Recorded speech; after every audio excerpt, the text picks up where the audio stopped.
This is The Fit Mess with Zach and Jeremy. Under smoke-filled skies and in the midst of a pandemic, this is The Fit Mess. Thanks so much for listening to the show. We appreciate you being there. We've got a great one for you this week, sort of following on the heels of an episode we did a couple of weeks ago talking about coaching, mentorship. We're going to get into how you can sort of look inward and find the guide within to help you find the answers to some of the biggest challenges that so many of us are facing right now. I know it's been a rough couple of days.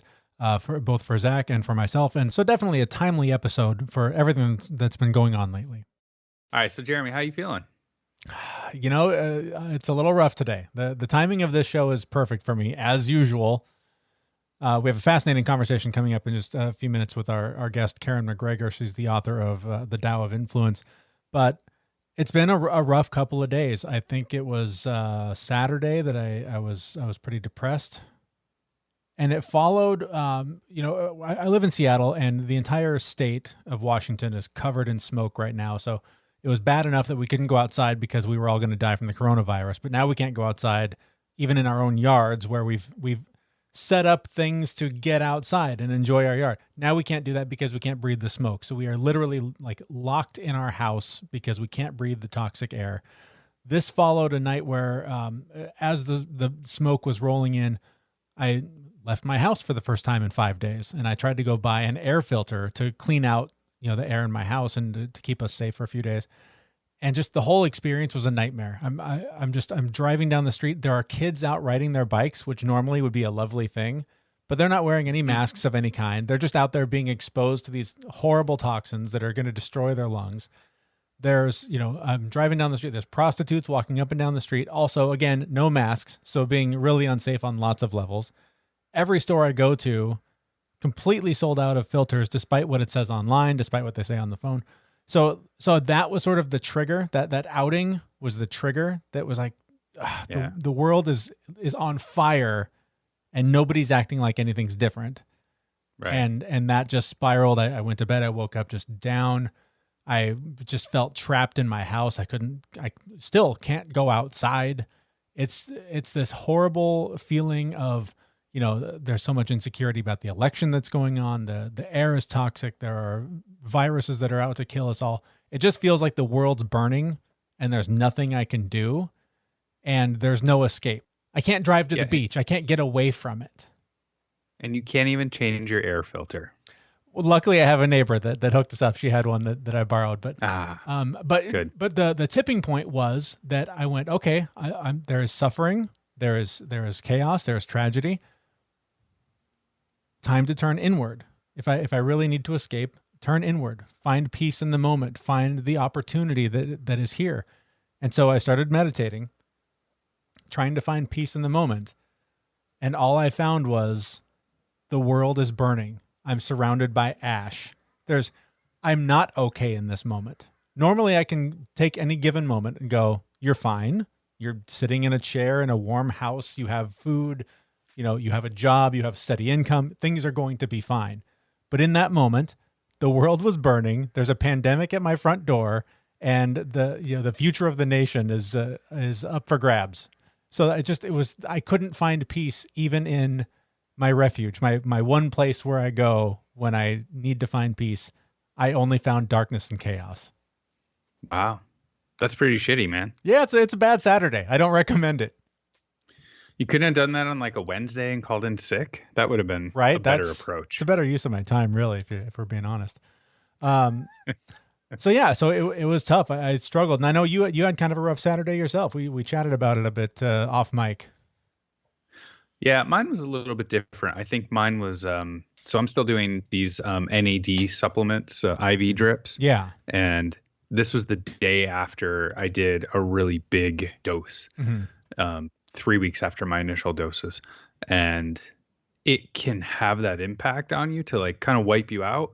It was a really interesting feeling because I felt depression like I haven't felt in like 10 or 15 years. Right. And you're normally the anxious one. I'm the depressed one. So you got a taste of what it's like in my mind for a little bit on Saturday. Yeah. But all I wanted to do was I kept getting out of bed to go do something, mm-hmm. and like getting downstairs and going, well, this is all bullshit. Yeah. Like life Yeah. bullshit, and went Yeah. back upstairs and laid down. And it lasted a day, and the next day it was gone. But it was kind of weird. Like my anxiety had gone away, and my constant buzz, my constant motivation Hmm. that my anxiety provides was gone. And I laid in bed all day. Yeah. It was really weird. Yeah. It's a dark place when all the drive and motivation that normally makes you function is just gone. When like literally you get up off the couch to like you're just driven, like I just have to move my body, and you go in, like my default, go to the kitchen. What is there to eat? And even there, you look in the cupboard, you look in the fridge, and you're like, none of this is even, what am I doing here? I'm going to go back to the couch. Like there's just nothing that motivates you to work toward anything positive when you're in that space. It's really difficult. Yeah. I mean, I've had bouts of depression over the last 10 years, but nothing quite like that. It was a really, really good reminder as to why I've put in practice all of the things that I do to keep myself healthy, because it was a general feeling of hopelessness all day. And that's really scary because I'm not there generally. Yeah. Yeah. The hopelessness that was it. Like when I came out of that meditation, I just was like, normally I can find enough calm to attach myself to some sort of hope. And I couldn't find it. And even now, we're a few days removed from that. There's always like this hangover. It takes a few days to shake it off. And so I'm sort of at the tail end of it, which is why I can function enough to record this, because my default would be, where's the darkest room I can be in with, and remove myself from being other people's problems. So that being said, I'm feeling much better now. Thanks for asking. You're wearing a Snoopy t-shirt, so yeah, but I've been wearing this for like 3 days, so it's not right. it's not as good as it seems. No, so it's a good healing mechanism. Yes. Plus the stench that I've created keeps everyone away from me, so I give myself some space. So many valuable tools that we have to offer here on this show. Get real stinky, and that keeps everyone away.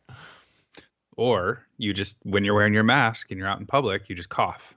Yes, Just that's cough a few times. People just flee. run. It's fantastic.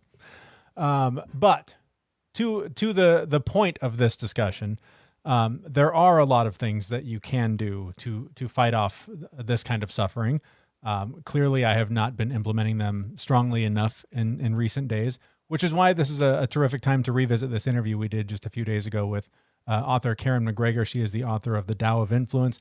She has a fascinating story about basically just going from school teacher, battling depression, battling demons like the rest of us, to really finding her calling and becoming a voice for people like us who are trying to find our way on a more meaningful and more fulfilling journey.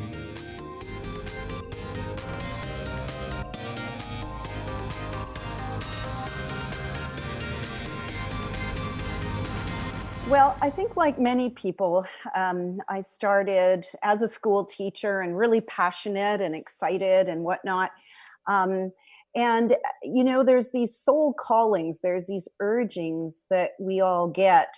And mine was very much a deep spiritual calling to still teach, but to do it in a different way, And I found myself going through a divorce. I found, it was very difficult parenting my children. And I realized that a lot of that came from a deeper longing for something I knew was missing. I knew there was something, but I didn't know what that was. And so I was looking, as many of us do, externally, even in this time of pandemic. We often look externally for the answers instead of looking internally to see what's going on. And so that journey started when my father passed away. And, like many of us, when we go through the loss of someone we love, we start to question more deeply what really matters. And so I came across the Tao Te Ching, which is a 4,000-year-old beautiful wisdom text that it's actually considered one of the wisest texts ever written. And it's just 81 short verses, but it really supported me in knowing, what is really important? What's the deeper path here that I need to look at? What am I missing? And so those answers started to fill in for me. And over time, I started my own business. I've had a business called Speaker Success Formula for 10 years.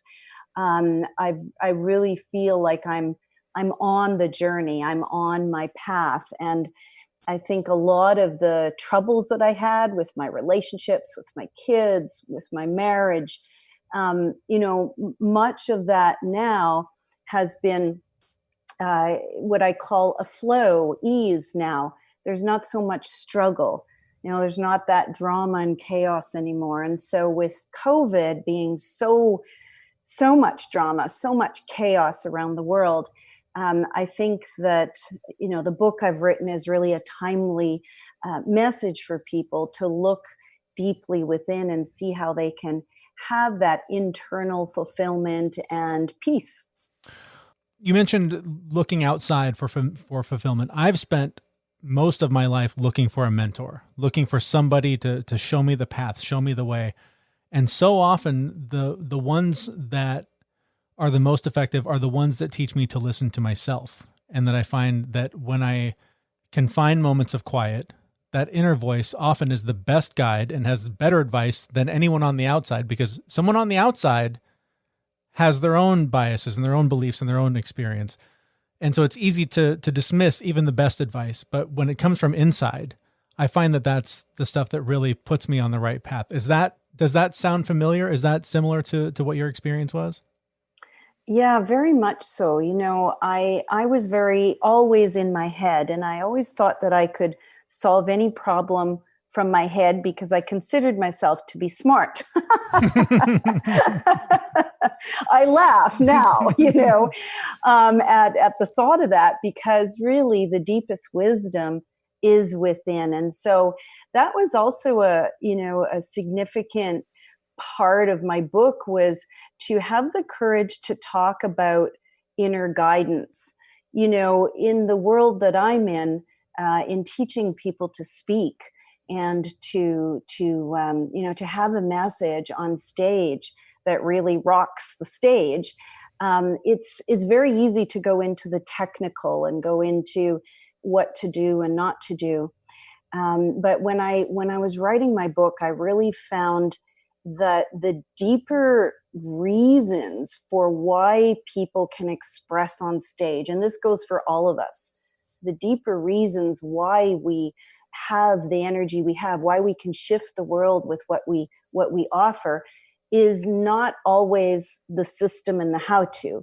It's also, are we listening to our deeper guidance? Because we could be really great at something and be miserable inside, or we could have, what seems like the perfect relationship, and yet we're suffering deeply inside because we're not listening to ourselves. So absolutely, I feel like what the two of you are doing is so important, because especially I think for men too, I feel like so many men have been taught not to listen to their deeper calling, to their deeper inner voice. And, and for whatever reason throughout history, it's been more acceptable for women to do that, but not for men. And so I find that this is a very special time during the pandemic where men are really going deep within. Like some of the greatest speakers that I'm friends with, they're known all around the world, and they're really starting to question themselves and what is it that I want, what is it that I really want? So I think it's absolutely critical, the inner guidance, to tune in and tap into that. Wow. I'm just listening to you talk. It was making me reflect on the last 10 years of my life in the, I was raised to, be a man. I'm using big air quotes here.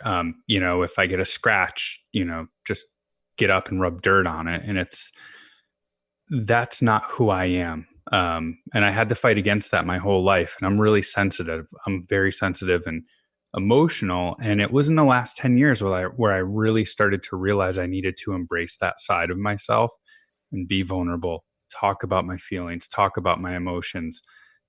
And that's when the growth really started to happen for me.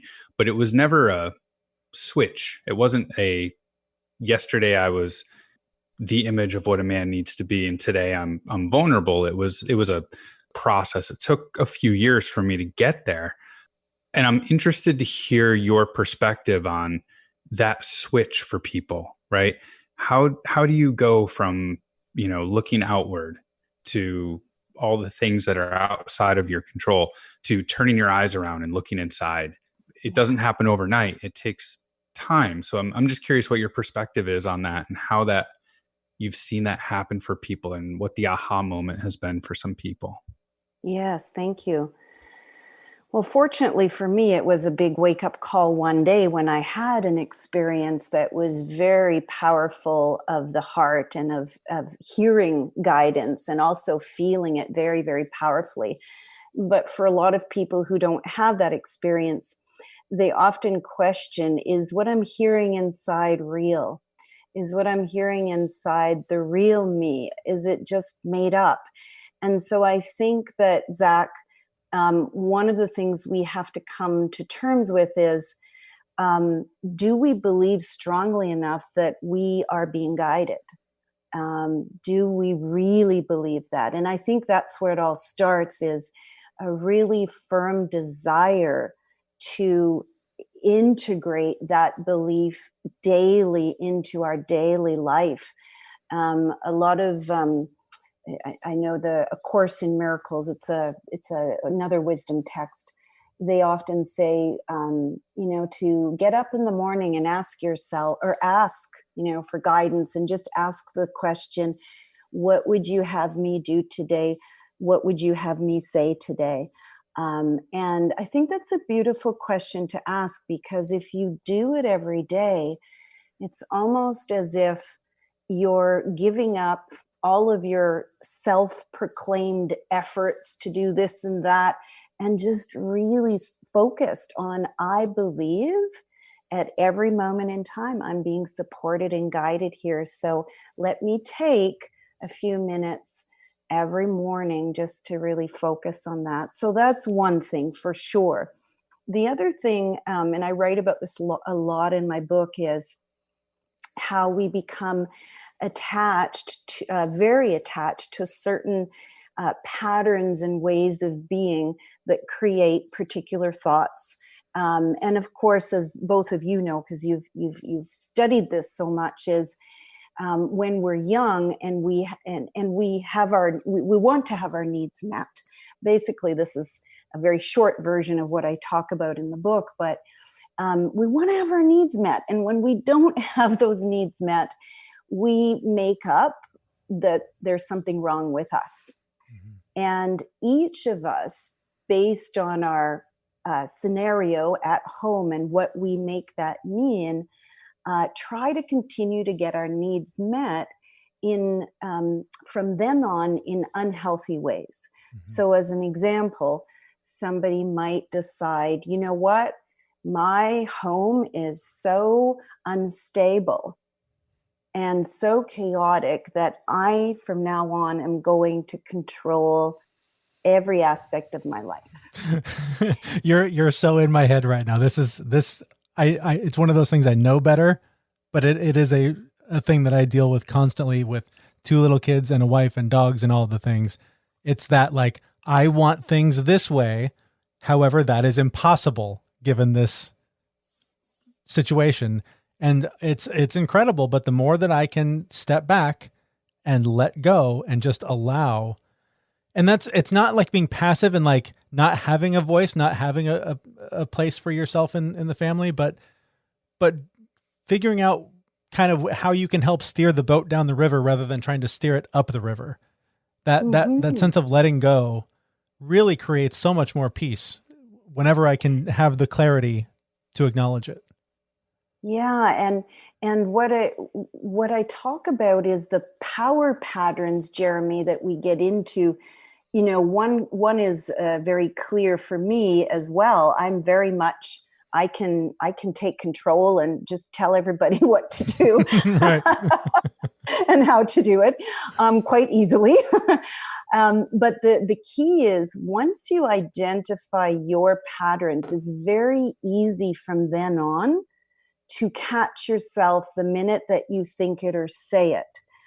But if we never identify it, it's so much harder to go about our day being conscious of how we're showing up in the world. And so another example is withdrawing. So people who withdraw, they might be called shy when they're younger.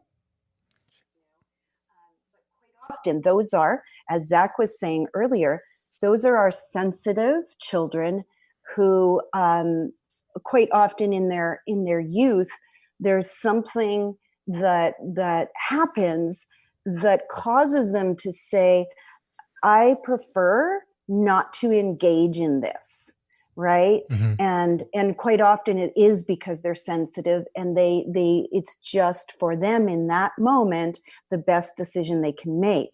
And so that decision continues on in their life, where, as an example, they might have something very important to contribute, but they'll stand back. Or they might have, there might be a networking situation, or they're in a boardroom where they have probably the best ideas. They might be the brightest person in the room, and they're not going to say anything. So these are all things that we all have to be aware of, that we have created as a result of that original wound. Mm-hmm. And so what I just say is, watch your thoughts and allow them to release. As you said, Jeremy, release, release, release. Yeah. But you have to practice that, and you have to identify. So it's easier for me now to identify myself. Oh, there's the controller starting up again. Okay, can I just breathe here and allow that thought or whatever I said, just let it go, and not to hang on to it and get further, triggered by the situation. Definitely. That's so interesting how you put that. I was having some of the conversations with my wife, who I met when I was 23, I think. And she was the first person who ever really encouraged me to say my ideas out loud. Up until then, I would hold them back, thinking that it was going to be dumb or they would be judged inappropriately. And amazingly enough, she encouraged me to say my ideas out loud. And I started to get promotions at work, and they paid me more. And I just remember coming home all the time going, can you believe this? They're paying me more money. Something's not right here. Like this just isn't, this isn't happening the way it should be happening. If they knew the truth, they wouldn't be doing this. But then it escalated, and I got a little cocky, I think. And the ego came in 10 years later, and I actually had to check myself and keep some of my opinions to myself and keep that voice down a little bit. Well, it's wonderful to go from one extreme to another to find our balance. That's what the Tao is all about, is, how do we find that beautiful flow and balance where our ego is not rearing its ugly head, but it's actually, we're just in the flow of our gifts, really, on the planet. Well, let's talk about your book, and particularly in the times we live in. These are powerful lessons that a lot of folks can apply to sort of find some of that peace and start letting go and sort of allowing, because when it comes to a pandemic, there's not a whole lot that most of us can do about it other than the simple tips that we're given to stay safe, but there's not a lot that we can do to correct it. I don't have the ability to solve COVID, right? So I've got to wear my mask. I've got to wash my hands. But there's some deeper work that we can do, and I think your book can help with that. So tell us a little bit about the book and sort of why it's important in this current time. Sure. Well, it's called the Tao of Influence for a reason, and we talked about some of the Taoist principles and the wisdom behind that. But what I do is I merge it with the idea that if we follow those principles, if we are aware, if we come back into balance, and I actually show people how to do that, then we can influence the world. Because I think a lot of books that have been written about influence are about trying to get something from someone. Mm-hmm. And this is a very different book. It's not about trying to get something from someone. It's really about, can we, who desire to create positive change on the planet, become the person that is able to do that? And yes, there's all sorts of systems and all sorts of steps you can take to do that. But as both of you say, which I absolutely love, that inner world and that inner work is the most important step, and most people miss it. Mm-hmm. So for me, the 4 pillars that I write about in the book is, first of all, how are you navigating your power, and really understanding that all pure power comes from love, all distorted power is fear. And so how do we get back to that? So I'm very practical in that explanation of, understanding it, but also how do we get back to it? The second is presence. And I think both of you are such beautiful examples of how we can come back to being fully present, because honestly, I think the world is deeply lacking presence right now. We are so concerned about the future, as we should be, but we're not living here right now with our neighbors, with our community, with our family, and being really in this moment. Because really, one of my mentors said, everyone thinks forever is a long time, but forever has nothing to do with time. It's actually being present to the moment, which isn't time-based. Right. And so that's important. And then I also talk about purpose, like we were talking about in the beginning of this call. How do we get back into our purpose? Not just our individual purpose, but helping other people. Like if we see that someone is just suffering because they're not doing that thing that they're meant to do on this earth, to actually support them, to help them. I think so many corporations, we have the wrong people in doing the wrong things, and they are suffering from a very deep place. So that's another thing. And then the last is potential. And I have a very soft spot in my heart for a different way of looking at potential. I always say that the greatest potential comes from our deepest soul's calling to manifest that. It's not so much potential from, let's get as much done as possible here.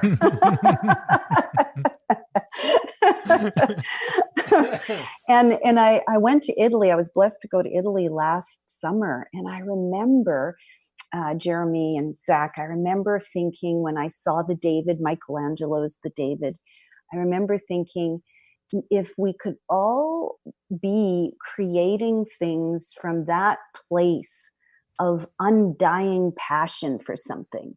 He worked on that statue for 3 years, nonstop, day and night, with no money, no food, just carving this beautiful statue. And so I'm not suggesting that we go hungry, but I am suggesting that we've lost our deeper passion that creates beautiful things in the world, So anyway, so those are the 4 pillars. And I highly suggest, if people are looking at being change makers, that they start to develop themselves in those 4 areas. And that's really what my book is all about. I think the thing I love about your story is that you were a school teacher and you found this path, and you're doing this now. You listened to yourself and you found this other path. I know for me, if I'm having a conversation with me 10 years ago, I don't recognize this guy.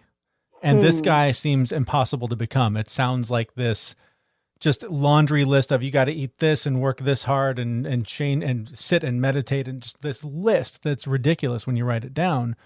But they all happened step by step. It wasn't something that I took on as a to-do list. It was, oh, that sounds interesting, I'll try that. So for someone who is trying to find their purpose, trying to find their potential, they don't know where to begin because they're feeding the kids and getting them off to now digital school and just swamped.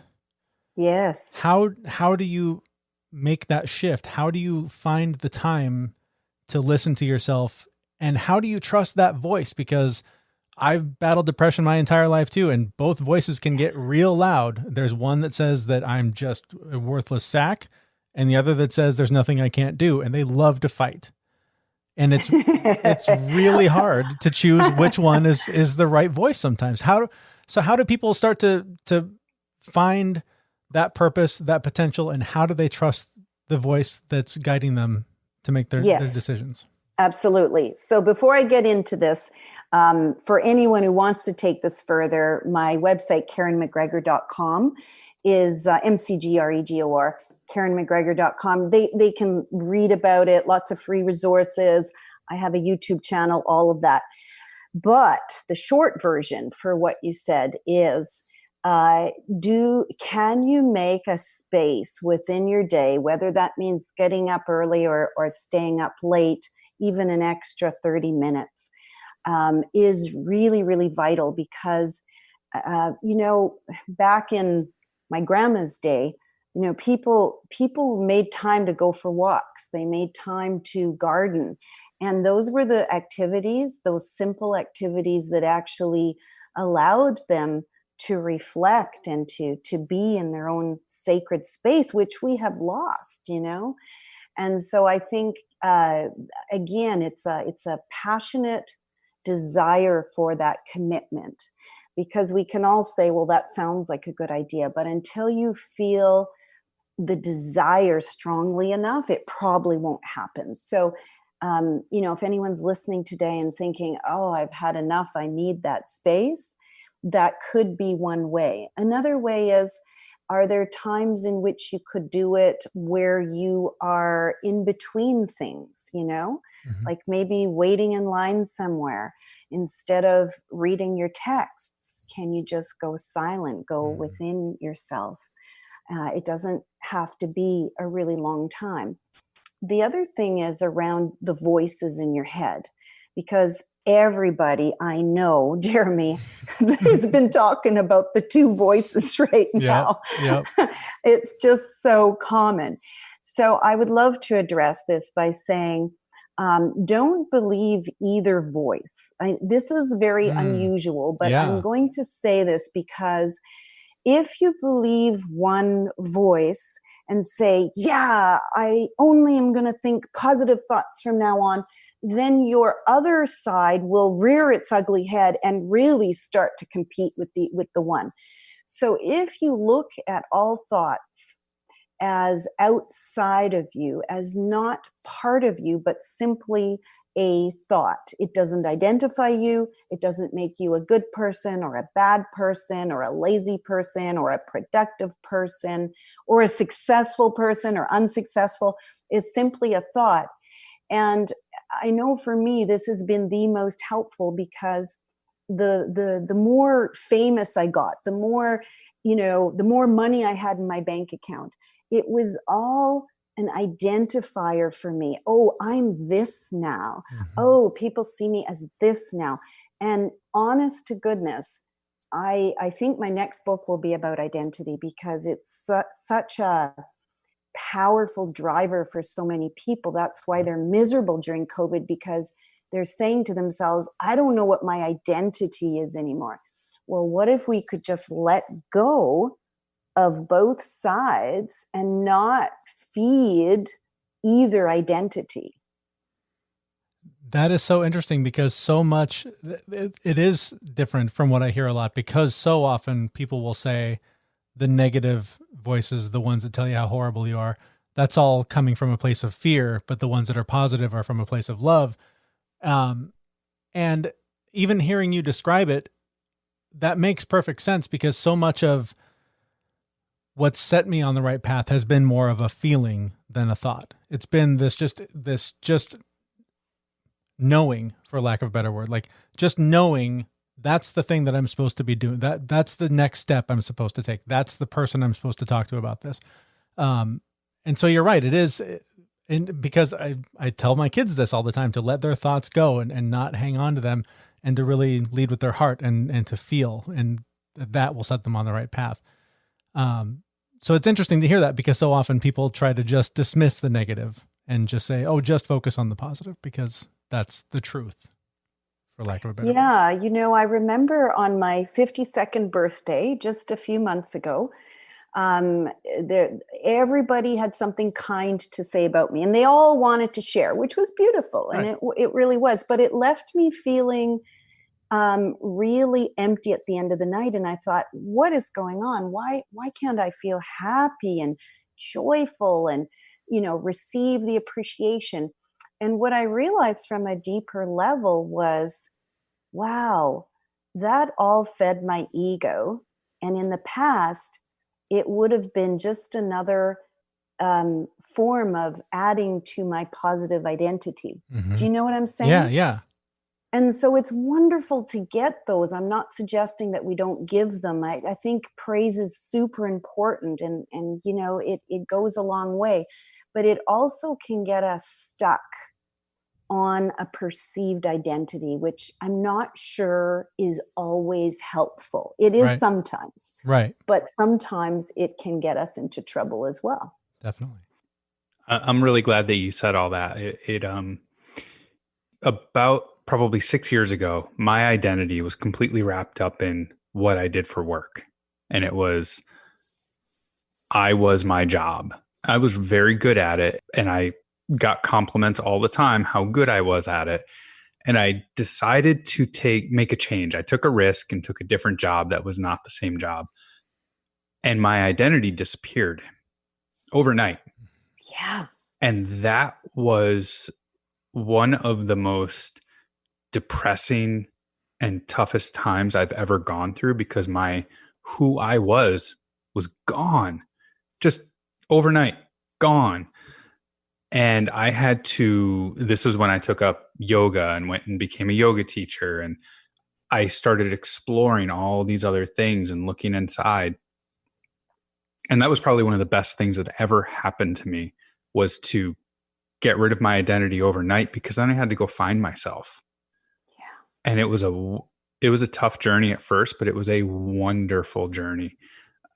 And I can't imagine being in that spot where maybe my identity would go away overnight again, and COVID is happening at the same time. That would be incredibly difficult. So thank you for saying that.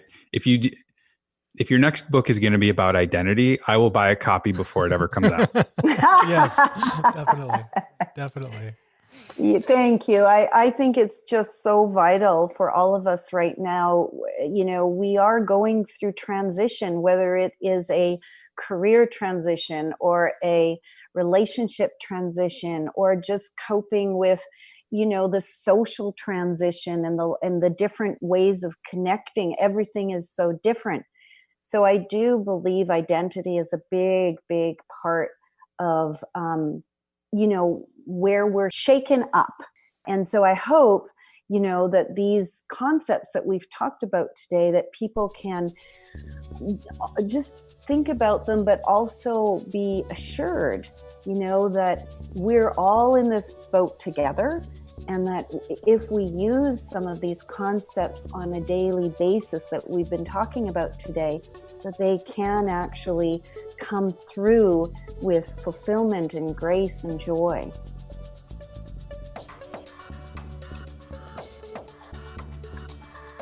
All right, that was Karen McGregor. She is the author of The Tao of Influence. You can get a copy of that book by visiting our website, thefitmess.com.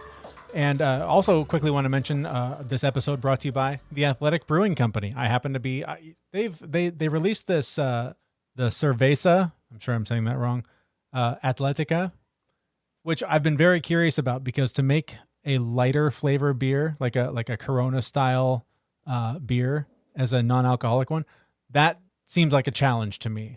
That seems very difficult to do. And I've got to say, they nailed it. I don't know how they do it. These guys are magicians with the non-alcoholic beer. This stuff is amazing. So thank you to the Athletic Brewing Company for sponsoring us. Again, more information about them and links to buy their beers on our website, thefitmess.com. So thank you to them. Speaking of athletic, You mentioned we were talking moments ago before we started recording the show about how you actually got in a workout today. You haven't been doing that for a while. I got a workout in today and one yesterday. I did a light one yesterday to test my ankle because I did something nasty to it. I don't think I sprained it, but it might have been a light sprain, right? Okay. But I couldn't do anything with my ankle, and like I couldn't jump, I couldn't walk. I was on vacation, limping all over the place. Like I'm the guy who walks everywhere on vacation. I couldn't go, 100 yards without sitting down. It was pretty painful. So I was on vacation, so I'm not going to work out on vacation. Of course. But, but I'd gone a week because my ankle got hurt. And then I was on vacation, and then we were back for a week and my ankle was still going. So I did a light Shanti workout yesterday. Actually, I did Insanity Max 30, but I did the modifier. Okay. Which is really tough because I did try and jump a few times. That's brutal, man. But I did that and it was okay. Uh-huh. So, and then I checked what the CrossFit schedule was for today, and it's bring a friend week. Okay. So they don't want, the goal is to get new customers, right? So don't put out these crushing workouts. So it was a kind of a lighter workout, Sure. which was really good. And was that I did make it back in person in the gym? Yeah. So gyms are open here now. Right. My gym has been open for a couple of months now, but they set up a whole rig in the parking lot and you're like 10 feet away from everyone. But today was actually interesting because the coach challenged everyone to do the workout with your mask on. Oh, wow. Which was, there was a couple of moments where like if I was breathing in through my nose, my mask actually clogged my nostrils. Oh, no. That's funny. But if I just breathe through my mouth, I'm a mouth breather anyway. So, of course, yeah. Drag my knuckles and all too. I could breathe just fine in a mask while I was working out. It was a little warm, but it was okay. That's the thing. Has been super helpful for me. That's the thing about the mask is that it really doesn't limit your oxygen. Like it's almost immeasurable, the amount of oxygen that it limits. It's just that warm air that feels horrible. I'm with everyone that hates it. Don't get me wrong. It sucks, but it's really just because it's warm. That's the problem that everyone has with it. Yeah. But by around the 45th sit up though, I totally forgot about the mask. Oh, interesting. It was the least of my concerns. That's funny. So speaking of working out, that I know is something that has been really weighing me down lately because I broke my toe. We talked about that a little bit on the last show. So my foot is wrecked. Can't really do much with it. And then I'm walking funny, which is causing like my hips to compensate. So then I'm sore. I got this rib that slipped out of place that I've been trying to knock back into place. That hurts like hell. I mean, I'm just a mess, and I need to be moving my body to get this energy out, but also to strengthen my body to make these stupid things stop getting in the way. So I keep trying to imagine like, oh, maybe I could do like a seated yoga thing. Maybe I could do something really simple. But this is the dumbest injuries happened to me.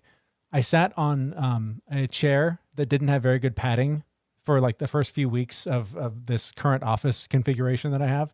And because of that, I managed to injure my tailbone. So even sitting down hurts. So I can't even do like a seated yoga. This is bullshit. I'm suffering in pain, and I can't use any of the tools that I usually use to get myself out of it. You are a literal fit mess. I'm literally a fit mess right now. Perfect name. Beautiful. Perfect. Now we both kind of are, because again, my ankle is still a little wobbly. Yeah. Because of that, same thing as you. Like I was walking in a weird way and compensating with my other leg and caused my other foot to hurt. Yeah. My hip hurt, my knee hurt. It's just ridiculous. On top of the fact that we are getting old. Yeah, well, there's that. Yeah. Speaking of yoga, we're running out of time. We should mention quickly, last week you challenged yourself to make sure you got into more yoga. How'd that work out for you? Really good. I mean, that's my meditation. That's my happy place. And on top of the fact that my whole body is really just got, 40 plus years of gunk built up to the point where my shoulders and hips and knees and everything doesn't move quite as much as a normal person. Mm-hmm. But if I don't do yoga, it gets even worse. And then I go try and put a barbell over my head. And I'm like, why isn't my arm moving the way it's supposed to? Oh, the barbell's coming down on my head. Oh, shit. And then you got a whole new injury to slow you down. Yeah. But no, I've been doing really well. Again, it's my happy place. It's where I need to go. It is my meditation. But you were going to focus on your meditation as well. Yes, I was going to, and I did. I've been trying to get in at least a couple of minutes. Like if the day is just so packed, I'll try and just find moments, even if I'm just washing the dishes, to really just be in the moment and wash that dish, like really just give it my full attention. So I got in several sessions like that. But like I mentioned at the beginning of the show, I spent some dedicated time on Saturday, and it's the first time that it hasn't gotten me out of whatever I was trying to get myself out of. So it was a big reality check, and just shows that I still have a lot to learn about meditation. And every time I think I've sort of got it, it's one of those things where you've never got it. It's a lifelong pursuit. So one definitely worth pursuing and worth trying to do, because it does make a big difference most of the time. 60% of the time, it works every time. That's right. You miss 100% of the shots you don't take, or something, however that expression goes. And so with that, we're going to get out of here. We want to quickly mention it is Suicide Prevention Awareness Month. That is why we're focusing so much on sort of the spiritual, the mental health, the emotional health stuff for the next few interviews that we have lined up. If you are someone that's struggling and you do need help, there are tons of resources. We'll put links up on our website if you find yourself needing that help that you can't get from your built-in support network if you have one. So you can find that there, and you can find links to our show where you can subscribe and sign up for our newsletter and follow us on all the various social media channels. That's all available at our website, where we'll also have a brand new episode in about a week at thefitmess.com. Thanks so much for listening. See you, everyone. We know this podcast is amazing and does not seem to lack anything, but we do need a legal disclaimer. Jeremy and Zach are not doctors. They do not play them on the internet, and even if they did play them on the internet, they would be really bad at it. Please consult your physician prior to implementing any changes that you heard on this podcast. The listener assumes that Jeremy and Zach do not know what they are talking about, and that you will do your own research on the topics talked about on this podcast.